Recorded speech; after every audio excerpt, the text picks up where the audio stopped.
Y ustedes son vendedores de alimentos y proteínas. Es decir, Uruguay sigue exportando vaquitas y carne, Argentina sigue exportando una gran cantidad de agricultura, Chile igual, etc. Pero en determinado momento, incluso la evolución tecnológica o la ampliación de nuevos mercados, acuérdense que existe literalmente una toma de África por China e India, una toma política y una toma comercial de África por China e India. Podemos hablar de ese fenómeno que es muy interesante geopolítico. Sí, Beijing y Delhi están literalmente en negociaciones para resolver sus problemas alimenticios con contratos con una serie de países africanos para hacer. En determinado momento el granero de ese planeta en crecimiento ya no va a ser América Latina. Y nosotros, aquí viene el segundo problema, no hemos sido capaces en este proceso de hacer algo que se llama economía anticíclica. Es decir, cuando hemos generado plata, cuando hemos crecido el 6-7%, ahorrar y coger ese ahorro y hacer inversión en ciencia y tecnología. Nos hemos gastado toda la plata, sistemáticamente nos hemos gastado toda la plata. Costa Rica se la gastó. Costa Rica tuvo un superávit interesante al fin del gobierno de Abel Pacheco y los primeros 2 años del gobierno del presidente Arias.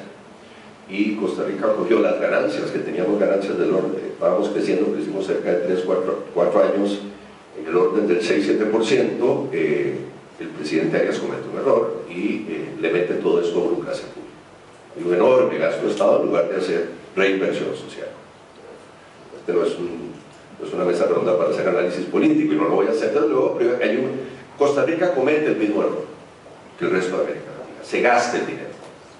Cuando Costa Rica pudo haber hecho, bueno, vamos a hacer un esfuerzo serio por ahorrar ese dinero e invertirlo en ciencia y tecnología sostenido en los próximos 5 años y subir nuestra tasa de investigación y desarrollo del 0,4 que tiene Costa Rica por lo menos al 0,7, 0,8 y empezar a acercarnos poco a poco a los términos de la inversión y desarrollo a nivel internacional. Con esto no lo hicimos. Vuelvo al punto. Entonces, en ausencia, Vicky y Laura, colegas, de una política económica que efectivamente cree condiciones financieras para una política social, una política pública social de inversión en derechos humanos en estos términos, no es posible resolver una serie de problemas. He hablado de todas estas mejores prácticas y malas prácticas de América Latina, buenas prácticas, lo que hemos hecho desde el punto de vista macroeconómico, la inversión social que hemos logrado, malas prácticas, no hemos hecho economía anticíclica, no hemos ahorrado y no hemos subido nuestra tasa de investigación y desarrollo prácticamente en toda la región, con la excepción de Brasil, la conclusión que estamos llegando, y estas enfermedades se replican en América Central y se magnifican en América Central. Se magnifica en América Central por varios problemas. Entonces aquí esta observación que hacía hace unos 10 minutos, estamos ante 2 Américas Latinas, una que va de Colombia hacia abajo, que es distinta, que se comporta distinto, inclusive con sus diferencias ideológicas. Una cosa sí fue la Colombia de Uribe y otra cosa la Venezuela de Chávez, fueron muy diferentes ideológicamente y sin embargo se comportaron económicamente en forma razonable ambas. Una cosa fue el Brasil de Cardoso y Lula y otra cosa el Chile de la Concertación, y se comportaron muy razonablemente ambas, eran muy competitivas, sobre todo Brasil, pero de Panamá hacia arriba el escenario es distinto. En primer lugar porque en este escenario las economías centroamericanas que no hacen el salto económico a la reconversión, lo único que pueden seguir vendiendo son productos primarios. Siguen vendiendo Guatemala, El Salvador, Honduras, Nicaragua y Costa Rica con algunas competitividades interesantes que sin embargo logró a partir de 1980, 1990, donde hizo reconversión económica, por eso exporta más, ¿verdad? Sin embargo gasta mal, ahora vamos a hablar de eso. Entonces es una América Central mucho menos competitiva porque no es un gran granero, sigue vendiendo productos primarios y sin embargo no es un gran granero. Brasil es un gran granero, Argentina es un gran granero, Uruguay es competitiva, pero sin embargo América Central todavía no. Una América Central que tiene varios problemas. En primer lugar, no hace las reformas las reformas sociales van a crear clases medias realmente anchas y competitivas que amplíen sus mercados internos, ¿verdad? Problema muy grave, y esto implica que la competitividad interna para transformar esas economías agrarias en economías post-agrarias, y ahora voy a hablar de cuáles son los atajos de América Central, no se da todavía. Seguimos con Honduras anclada en economía agraria, seguimos con Guatemala anclada en economía agraria, acá hay una economía de servicios, etc. Y estamos en Costa Rica con un tema muy complicado, y es que Costa Rica se volvió tan caro, que tendrá que hacer una maniobra económica muy compleja para pasar de una economía agraria y de un proceso de diversificación, el gran proceso de diversificación que sufrimos en la década de los 80, los 90, que fue muy interesante, para una economía de servicios. Tenemos que saltar el industrialismo. Costa Rica tendrá que hacer lo mismo que Nueva Zelanda, que pasó de cuidar ovejas y vaquitas a hacer una economía de servicios muy competitiva en el planeta. Esa es la única solución de Costa Rica, porque no tiene ya la posibilidad de meterse en una economía industrial. En primer lugar, por su pequeño tamaño relativo al mercado, y en segundo lugar, porque es un país muy caro para entrar en la industria. En este escenario, de nuevo, este es el mapa grande dentro del mapa más pequeño de protección de derechos humanos. Costa Rica tiene en estos momentos un escenario de derechos humanos en relación a la infancia, donde efectivamente hay cerca de un 30, 33, 34% de la población en situación de alta vulnerabilidad en virtud de los renglones de pobreza, lo cual implicaría una política pública mucho más agresiva que la que hemos desarrollado en las últimas décadas, si efectivamente queremos resolver el problema, para atender esos escenarios de baja vulnerabilidad. Ahora bien, cuando hablo de que tenemos un 33% de los niños pobres, que corresponde con ese 20-22% de nuestra población pobre, ¿cuál es la solución para salir de la pobreza? Créanme, Vicky y Laura, que yo le he dado mucho vuelta a los de nuestros colegas. Estos trabajos los ando haciendo en América Central con Adrián Torrealba, con todo el equipo de consultores centroamericanos, el equipo 120 consultores que estamos tratando de evaluar la región y de todo. De nuevo, siguiendo el caso brasileño, habría que trabajar con un modelo conjunto de políticas focalizadas, de transferencia condicionada de recursos y de asistencia universal. Quiero detenerme brevemente en lo que yo les indicaba, que es, a mi juicio, el principal instrumento de política pública para la atención de estas vulnerabilidades, que es el factor de la retención escolar.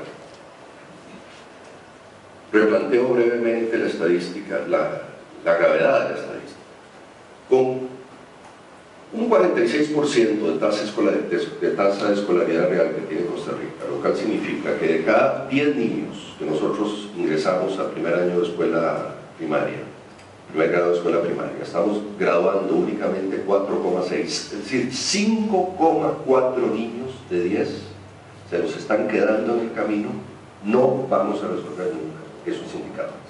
Luego, a donde tenemos que poner el énfasis de política pública es ahí, fundamental. Lo que hay que trabajar en los programas, hay muchos interesantes en el país, algunos con mayor éxito, pero ahí es donde tenemos que trabajar en el programa. Quiero desmenuzar brevemente lo que ha sido la historia en lo que son los retenedores escolares, o sea, fundamentalmente este instrumento que es el factor de retención escolar.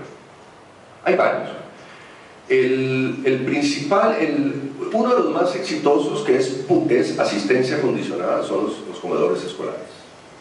¿Sí? Los comedores escolares han sido comparativamente uno de los grandes éxitos históricos de la transferencia condicionada de recursos en materia de inversión social. Fundamentalmente, además se resuelve, hasta está muy codificado, es poder garantizarle al niño a primera hora de la mañana 300 calorías, al mediodía unas 1100 calorías y al final, a mitad de la tarde, antes de mandarlo a la casa, otras 300 calorías, es decir, garantizarle a ese niño 1600 calorías al día. Si ese factor existe en la política pública social, garantizamos que un porcentaje muy grande de ese renglón del 33% de los niños pobres vayan a ir a la escuela. Es decir, para la madre de familia, para el núcleo familiar, Es mucho más inteligente enviar al niño a la escuela que dejarlo en la casa con hambre. Entonces ahí tenemos un factor importante de política pública. Fue muy exitoso en su día, y hay que reconocer, fue el gobierno de Daniel Oduber en su día que crea los comedores infantiles, y hay una política pública razonable, etc. Ha sido muy variado, ha sido muy politizado históricamente. No ha sido correctamente, ha habido esfuerzos importantes del ministro Garnier en tratar de mejorar lo que es la garantía al acceso calórico, el acceso proteínico, etc. Sin embargo, no es un programa a estas alturas del debate y de la inclusión de política pública en Costa Rica lo suficientemente maduro como debería ser, sobre todo con la existencia comparada. Hay uno de los principales expertos en retención escolar de América Latina, Sarmiento, que es un experto colombiano con el cual en algún momento hemos hablado, y nos dice ese factor fue esencial en el Brasil, fue esencial en los actos exitosos de Perú, de Colombia, de Venezuela, de Ecuador, etc. Y ha sido exitoso en todos los países del tercer mundo. Número uno, factor número uno. Factor número dos, la competitividad del centro educativo. Es decir, aquí voy a decir algo de perogrullo, si el currículo es bueno y si los profesores y el líder del centro educativo, muy importante, y Denis estará muy de acuerdo conmigo, es decir, el liderazgo del centro educativo, el director, el subdirector y el cuerpo docente es bueno y genera una oferta educativa, una oferta docente atractiva, hay un segundo retenedor importante. Este es un tema complicado porque la cuantificación de esto tiene que ver con otros factores más complejos de la solución de política pública de un Ministerio de Educación en un país. Es decir, podemos medir si efectivamente al niño le estamos dando las 1.600 calorías al día o no para retenerlo en la escuela, pero la competitividad del sector docente es un poquito más compleja, tiene que ver con inversiones que son de mediano o largo plazo. Este factor es absolutamente importante. El tema del currículo, un currículo efectivamente actualizado, el niño es una esponja que ve el mundo y que ve la escuela. Si el currículo es un currículo que responde a las necesidades del mundo en la escuela, el niño le va a gustar la escuela. O sea, podría ser más o menos la síntesis de la gran discusión que se está planteando en materia curricular en estos momentos. Luego, una revisión curricular competitiva, atractiva, que responda a las necesidades de lo que el niño ve en el momento que sale a la escuela, cuando cruza el umbral de la escuela, sale a la calle, entra a la familia, cuando lee el periódico, ve la televisión, pero que sin embargo sea muy riguroso desde el punto de vista académico y atractivo, parece esencial. Ese es el segundo factor retenedor. El primero es el calórico. O sea, hay que ser absolutamente claros, o sea, la verdad desnuda está ahí. Si no resolvemos el tema del acceso calórico de los niños, no los vamos a tener en la escuela. El segundo es la competitividad del currículo. El tercero, y en esto tuve una conversación muy interesante hace poco, estuvimos analizando el tema con un querido colega y amigo Carlos Sobo, ustedes lo conocen muy bien, a Carlos, que ha venido estudiando estos temas. Con Carlos llegábamos a la conclusión, comparando notas de lo que nosotros estamos descubriendo en Centroamérica, que es similar a lo que Carlos viene investigando, y el tercer factor para retener niños en la escuela es la oferta, vean qué interesante, la oferta extracurricular de carácter cultural y deportiva que la escuela genere. Esto, en primera instancia, yo que no soy especialista en el tema en esto, pero me he venido metiendo en los últimos años, digo, qué interesante, es decir, si la escuela logra crear un universo de atracciones, nos garantizamos de que vamos a retener ese ingreso.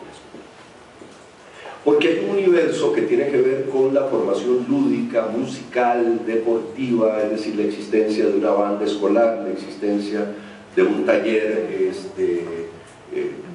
sobre determinados instrumentos musicales, un taller de pintura, o un taller de teatro, un equipo de fútbol, un equipo de...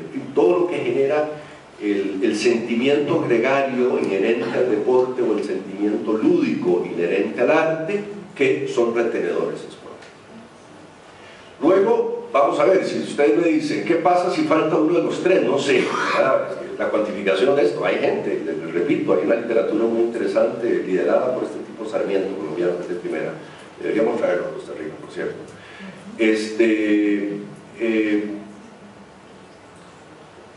Lo cierto es que si alguno de estos factores falta en el proceso, creo que no logramos resolver el tema de la competitividad.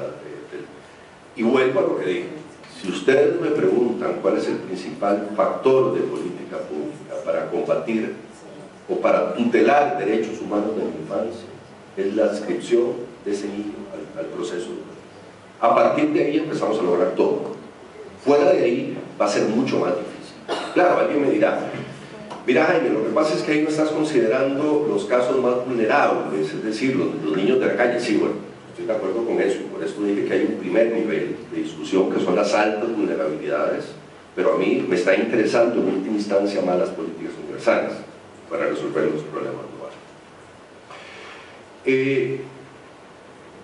Yo tal vez quisiera, para ir cerrando y dar paso a un intercambio con ustedes, decir que esto no será posible en Costa Rica y en América Central si no existen algunas correcciones importantes a varios niveles. Y aquí ya voy a entrar un poquito a lo que son las propuestas de solución, lo que yo veo en el caso de Costa Rica, lo que estamos inclusive proponiendo en un experimento cívico que me toca coordinar, que se llama la Agenda Nacional. Estoy con una gran cantidad de colegas costarricenses haciendo propuestas de política pública, etc. Y que tiene que ver un poco, son resultados de las investigaciones que hemos hecho con el ICG y demás.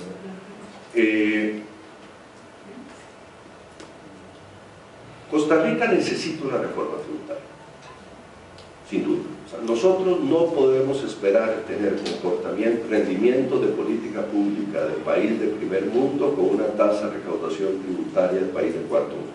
Punto. El 14-15% de recaudación tributaria que nosotros tenemos está mucho más cerca del índice de los países del África subsahariana, que es 9-10%, igual que Guatemala. Guatemala colecta igual que el África subsahariana, 9-10%, que de los países de la OCDE. Número uno. Número dos, desde luego alguien me dirá, la petición o el reclamo a una reforma tributaria debería estar aparejada a un régimen de transparencia y de control de la calidad del gasto mucho más eficiente. Sin duda, yo creo que en alguna medida han naufragado los dos últimos intentos de reforma tributaria, el que hizo el expresidente Pacheco y el que hizo el actual gobierno de la presidenta Chinchilla, básicamente porque no estaban acompañados de una gran reforma de transparencia y gasto. O sea, yo inclusive que apoyo reformas tributarias, dudaría darle más plantas a gobiernos que día a día estallan procesos de corrupción y problemas de control de gasto. Ahora bien, ¿más dinero para qué? Y aquí voy al tema de política pública, que tiene que ver fundamentalmente con políticas de derechos humanos. Más dinero porque habría que reestructurar el término de la imputación del gasto, creando, y esta es una discusión que yo he tenido con los tributaristas, creando los tributaristas, por alguna razón, aquí me imagino que hay algunos queridos amigos abogados que no se serán tributaristas. Los abogados tributaristas y en general los tributaristas tienen un enorme rechazo, o sea, ven como una perversión los impuestos de destino específico, ¿no? El impuesto de destino específico es aquel que define un tributo y tiene un gasto inmediatamente asignado como resultado de la colección del tributo. Es decir, si yo voy a ponerle un tributo del 5% adicional a estos celulares, bueno,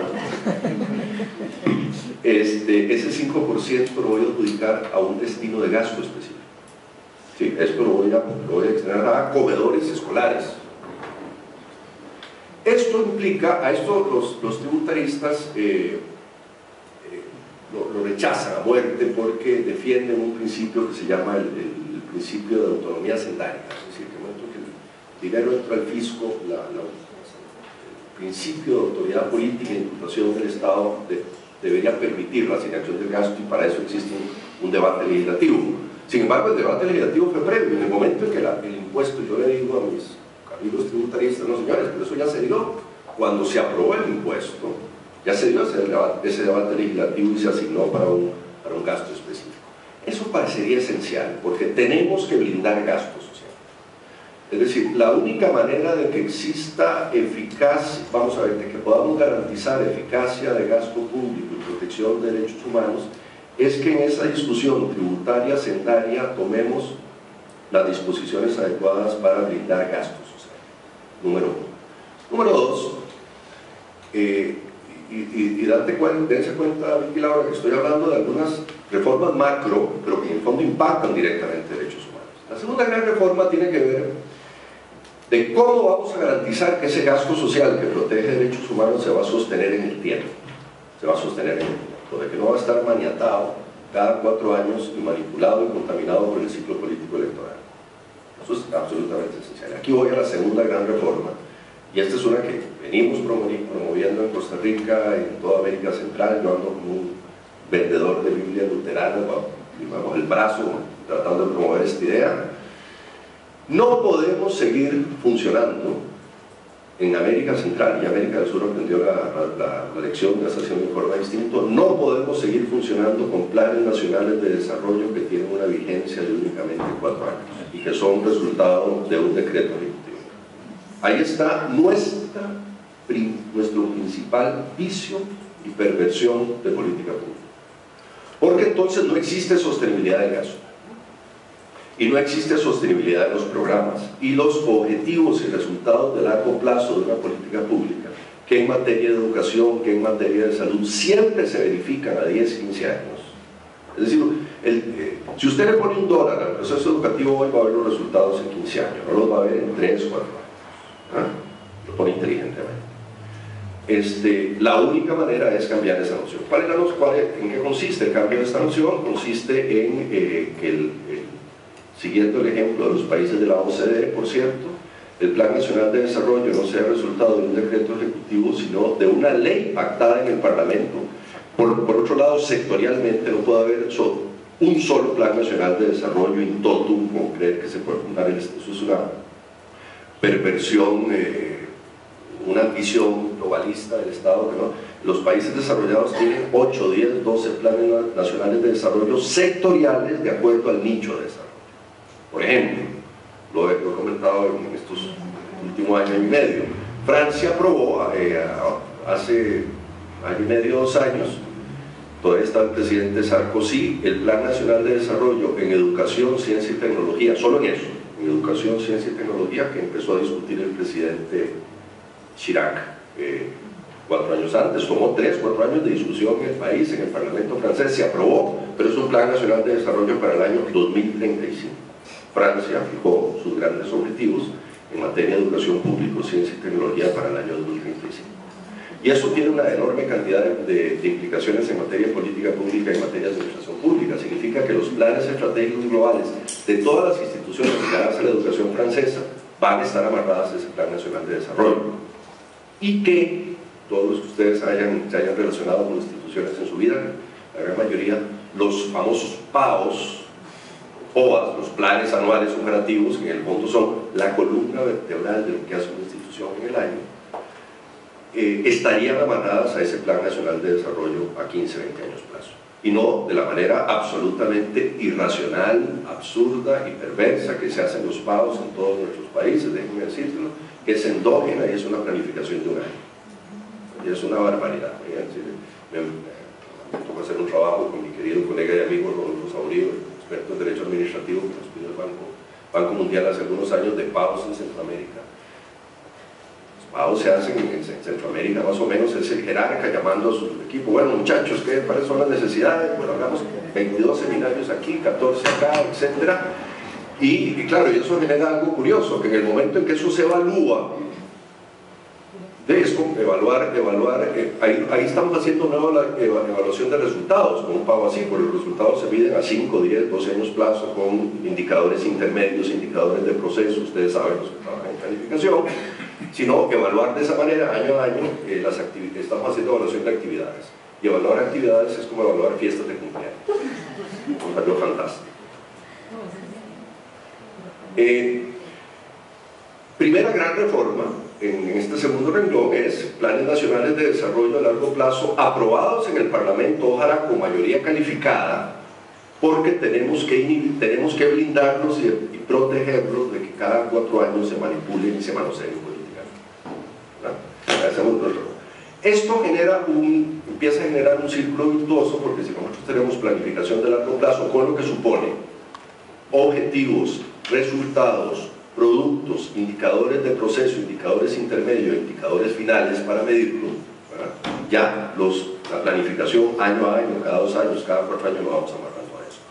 Segunda gran reforma, cambia el sentido del gasto, porque cambiamos nuestro régimen de presupuestación y de gasto anual por un régimen de presupuestación plurianual. Esto es absolutamente vital para el desarrollo. Los compromisos de resultado financiero. Es decir, yo mido mi gasto no a un año plazo, yo mido mi gasto a 5, 7, 10 años plazo si estoy haciendo política pública. Luego, el instrumento jurídico y financiero para hacer el presupuesto tiene que ser acorde a eso. Y no la barbaridad que hacemos cada año, que reinventamos el mundo financieramente con la discusión del presupuesto de la República. Solo que hay una cosa que yo insisto mucho cuando uno examina Centroamérica, Costa Rica incluida, solo cuando, algunas excepciones que lo hizo bien Costa Rica, fundamentalmente con el ICE, con la Caja Costarricense del Seguro Social, sin duda, dos instituciones absolutamente exitosas en Costa Rica y en América Latina, parece, el ICE y la Caja Costarricense del Seguro Social, pero ojo, mucha de la planificación de largo plazo del ICE, de la Caja Costarricense del Seguro Social, fue el resultado de que los empréstitos extranjeros vía Banco Mundial, vía BID, que venían BCE, obligaban a cláusulas de condicionalidad de ejecución financiera de largo plazo. Crédito de 500, 700 billones de dólares para determinada represa. Bueno, la represa, el resultado de la construcción de una represa, su mantenimiento e impacto se da a 10, 12, 15 años plazo. Eso tenemos que aprenderlo internamente. Tenemos que introducirlo en nuestra práctica de definición de planificación.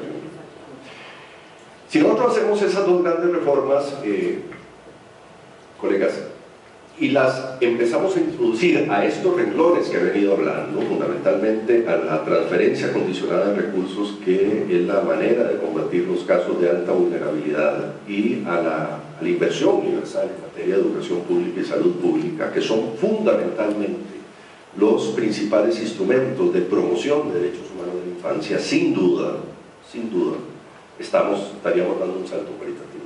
El panorama lo veo complejo. Aprovecho literalmente 45 segundos y con esto termino esta charla. Yo veo esto fácil en la Costa Rica cercana, me preguntaban de la próxima elección. Dame la indulgencia de no hablar de política en esta mesa. No, es un tema complejo, veo el país muy fraccionado políticamente. No veo ninguno de los, en general, de los...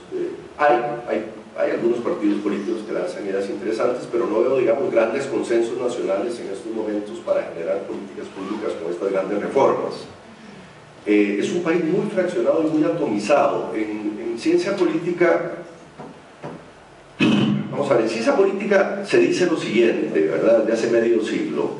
Hay buena gobernabilidad cuando existen no un sistema bipartidista, al menos un sistema de 2, 3 grandes partidos. Es decir, los estudios de todos ustedes conocen, Huntington, etc.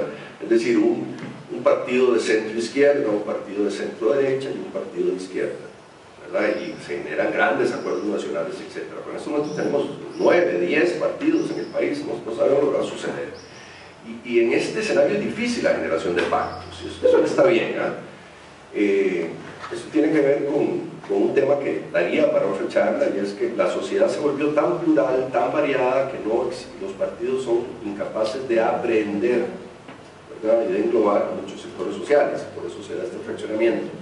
Número 1 y número 2, tenemos un problema de liderazgos. Bien, problema de liderazgos, que los líderes logran generar síntesis en las sociedades y crear, digamos, espacios ideológicos de acercamiento y consenso, ¿verdad? Pero si me dicen que veo fácil esto, no. Ahora bien, esa es la mala noticia, pero la buena noticia, y con esto termino, es que sin embargo, cuando se generan vacíos de poder como estos, en la política formal veo muchos vacíos de poder.